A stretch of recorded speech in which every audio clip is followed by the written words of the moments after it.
Entonces, bueno, muchas gracias por su presencia a todas y todos. Me voy a permitir presentar el resultado de un trabajo que hemos llevado a cabo junto con colegas en el marco de un proyecto que ha involucrado varios y varias profesores del área de ambiente y sustentabilidad de la Universidad Andina Simón Bolívar. Y aquí lo que quiero hacer es compartirles aquellos resultados que corresponden a un ejercicio algo controvertido de algún modo y que tiene que ver con una suerte de evaluación económica prospectiva de lo que podría ser, en términos de beneficios y costos, la implementación del proyecto megaminero en el Ecuador. Y como ustedes ven, lo que estoy contemplando es un periodo de un siglo, tipo de periodo que no se suele tomar en cuenta para evaluar si la validez o la pertinencia de proyectos económicos o de, si quieren, de inversiones públicas.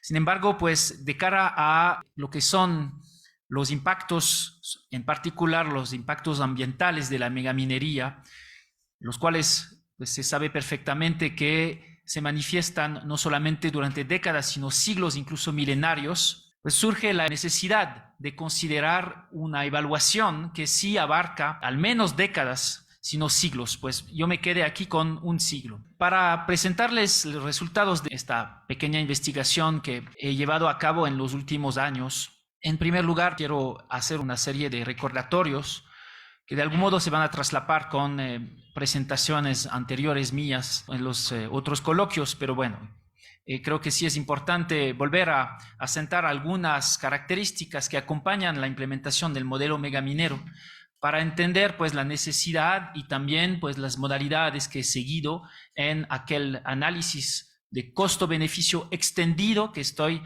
presentando aquí. Se entiende la palabra extendido en el sentido de que intenta romper con aquellos análisis costo-beneficios convencionales, mismos que no suelen involucrar o tomar en cuenta una serie de costos sociales y ambientales.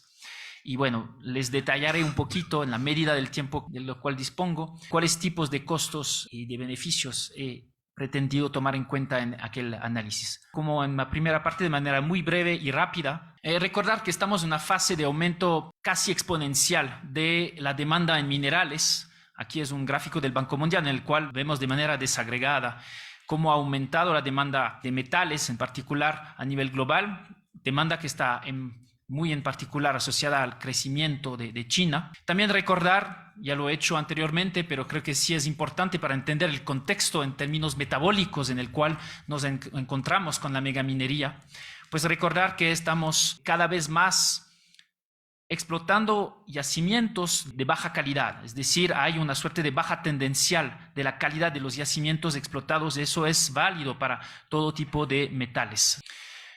Aquella situación algo paradójica de un crecimiento exponencial de la demanda por una parte y de degradación de la calidad de los yacimientos por otra, desemboca en una suerte de explosión, si quieren, en términos metabólicos de los desechos producidos. Aquí tenemos el ejemplo muy específico de países productores de oro, pero es un ejemplo que es válido para cualquier tipo de metales. Entonces aquí tienen la evolución de las cantidades de desechos sólidos producidos en minas de oro, en el caso de Canadá, Estados Unidos y Australia. Ustedes ven que, pues si bien antes de los años 80 estábamos con cantidades de algunos millones de toneladas, hemos alcanzado en la actualidad cantidades que superan varios cientos de millones de toneladas de desechos. Pues todo ello implica en términos materiales, creo que es algo que es muy importante entender, una territorialización megaminera que es sumamente destructiva, abarcadora, y que implica un acaparamiento masivo de tierras, una destrucción de tierras y de recursos y de la vida en general a gran escala, y que rompe, y pues de algún modo sí es diferente, con aquellos procesos mineros históricos en particular que hemos conocido en el caso del Ecuador, y creo que sí eso es muy importante darse cuenta. Aquí es, por ejemplo, un famoso dique de colas o piscinas de relaves, a veces se llama. Es un ejemplo entre miles que existen, pero es para darse cuenta del tipo de territorialización a la cual estamos asistiendo.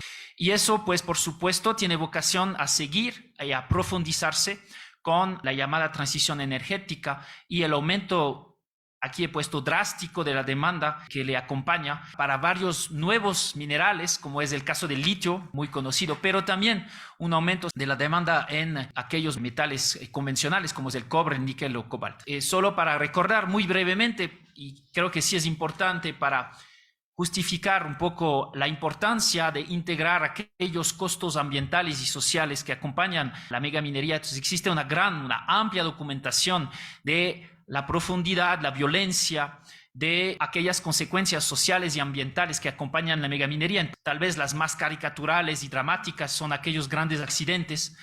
Aquí tengo varios ejemplos: en San Marco, Mount Polley en Canadá en el 2014, y claro, el caso de Brumadinho, que es el último accidente que ha conducido a una tragedia ecológica y humana, con cientos de muertos, con pueblos totalmente destruidos y, claro, consecuencias que se van a manifestar para las próximas décadas, sino los próximos siglos. Y por supuesto, todo ello está acompañado de violencias de varias índoles: acaparamiento de tierras, desalojos, destrucción de comunidades, territorios, destrucción de ecosistemas, y violencias de género, violencias coloniales, violencias simbólicas, físicas, biofísicas, de muchas índoles y altamente documentadas. Y bueno, por supuesto, la conflictividad social está generalizada a escala regional. Entonces, solo para recordar cuál es la situación actual del Ecuador en relación con el proyecto megaminero. Hemos visto ya en los coloquios anteriores que estamos en una fase bastante inicial, con tan solo 2 megaproyectos en fase de explotación, que son Fruta del Norte y Mirador.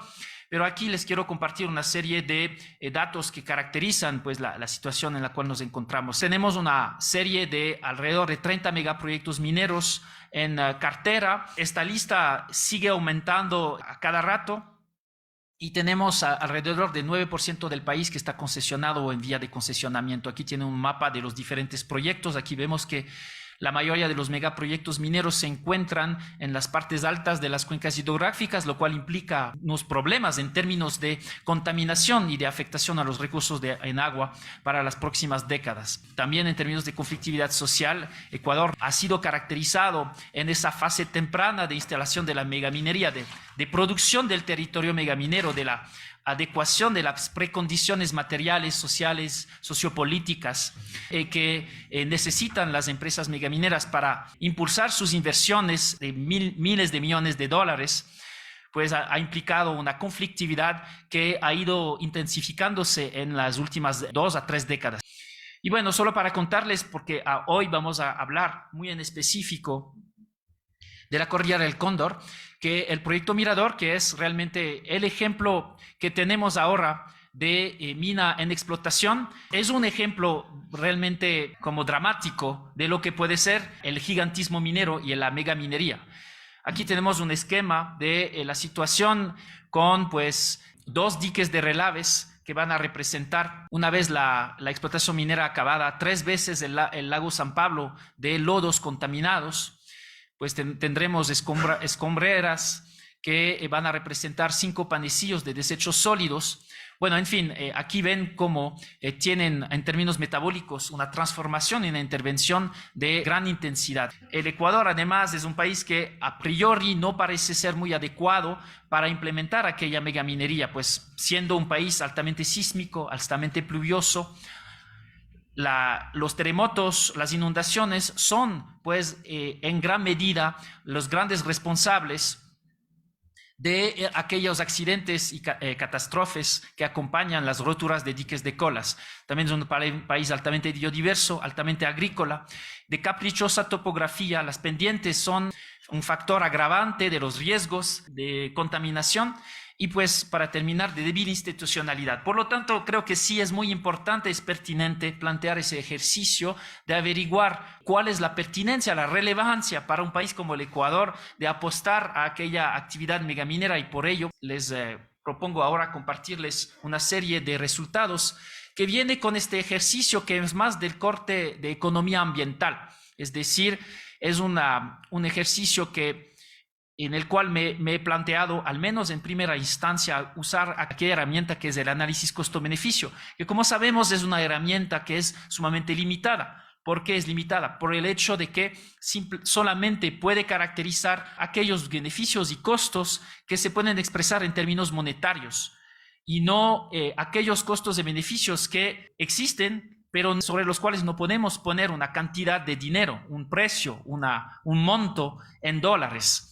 Pero veremos que a pesar de ello, en ese ejercicio he logrado tomar en cuenta una serie de consecuencias que no se suelen tomar en cuenta de manera convencional. Aquí no me detendré sobre toda esa tabla, solo para decirles que he considerado tan solo, y eso es importante también, los 10 megaproyectos mineros más avanzados en el país, dentro de los cuales, por supuesto, está Mirador y Fruta del Norte, que hemos mencionado anteriormente, que son los únicos proyectos que se encuentran en sus fases de explotación.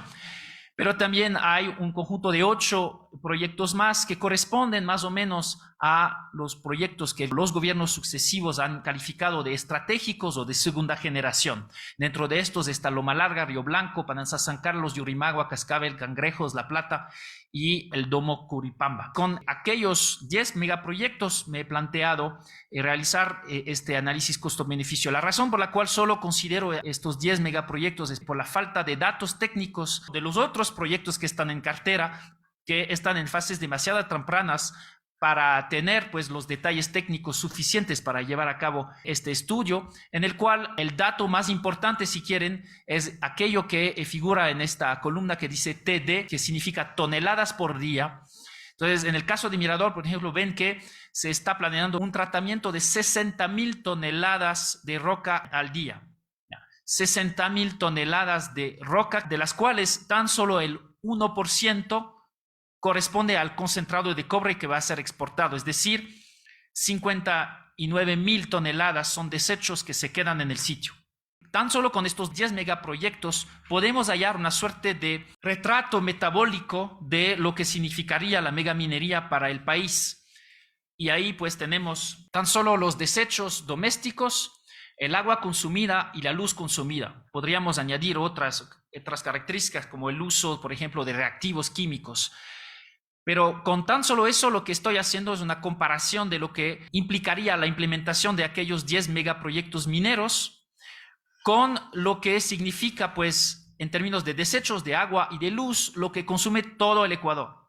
Ya, entonces, en el caso de los desechos mineros, por ejemplo, lo que ven es que aquellos 10 megaproyectos producirían un total de 80 millones de toneladas al año.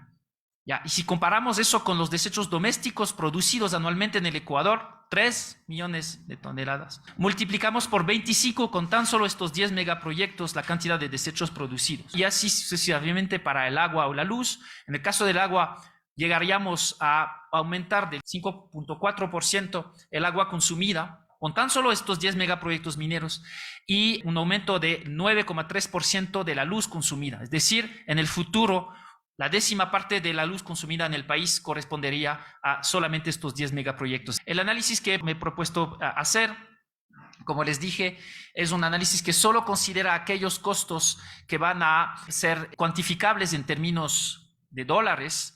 Aquí tenemos toda una serie de consecuencias en términos de biodiversidad, la pérdida de una especie endémica, la pérdida de una especie en periodo de extinción, la afectación a patrimonio cultural, que no son cuantificables en términos de dólares y que no van a ser considerados. Sin embargo, es extendido en el sentido de que he integrado una serie de conceptos que no se suelen tomar en cuenta, como es el caso de la evasión fiscal, misma que sabemos que se practica de manera sistemática por el capital transnacional, en particular el capital extractivo. Las tarifas preferenciales que se van a practicar por parte del Estado, cobrando a estas empresas con el caso del agua o la luz. La gestión de los desechos, misma que recae sobre los estados una vez que los proyectos se cierran. Los riesgos de accidentes y las inversiones que hace el propio Estado a raíz de préstamos que contrata con grandes bancos a nivel internacionales para adecuar y producir aquella infraestructura energética, vial, portuaria o aeroportuaria necesaria para que la inversión minera pues, se implemente.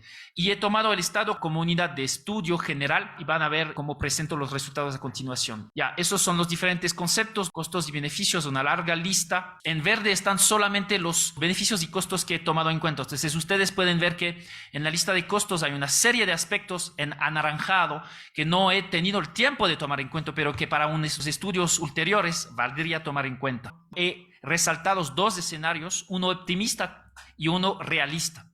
En el caso del escenario optimista, aquí tenemos por un lado la columna de los beneficios, por otro lado la columna de los costos, gastos y pérdidas para el Estado.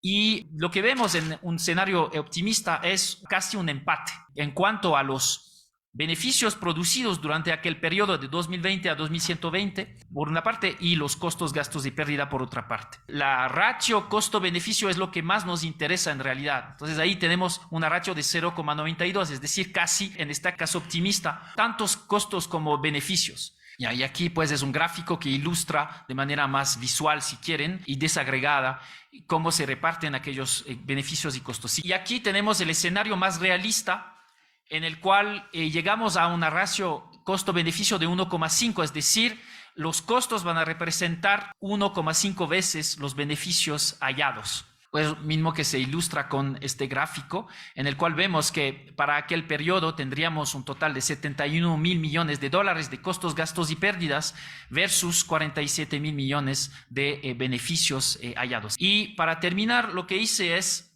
una gran cantidad de simulaciones haciendo variar los diferentes parámetros con el cual funciona ese modelo prospectivo, si quieren, y el resultado al cual he llegado es que en el 90% de los casos tenemos que los costos, gastos y pérdidas para el Estado superan a los beneficios. Entonces, en el mejor de los casos llegamos a un empate y en más del 90% de los casos llegamos a que estamos en una situación de desventaja. Entonces, claro, la relevancia económica de implementar la megaminería en el Ecuador es en el mejor de los casos pues ambigua. Y bueno, es muy probable que un análisis costo-beneficio más exhaustivo, es decir, involucrando aquellos costos que no se ha tomado en cuenta, conduzca a una situación más desfavorable aún.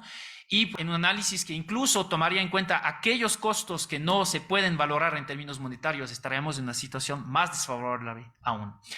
Y bueno, entonces en este caso creo que estamos siguiendo un camino muy desfavorable, arriesgado para el futuro del país, pues y con eso les dejo, les agradezco su atención. Muchas gracias.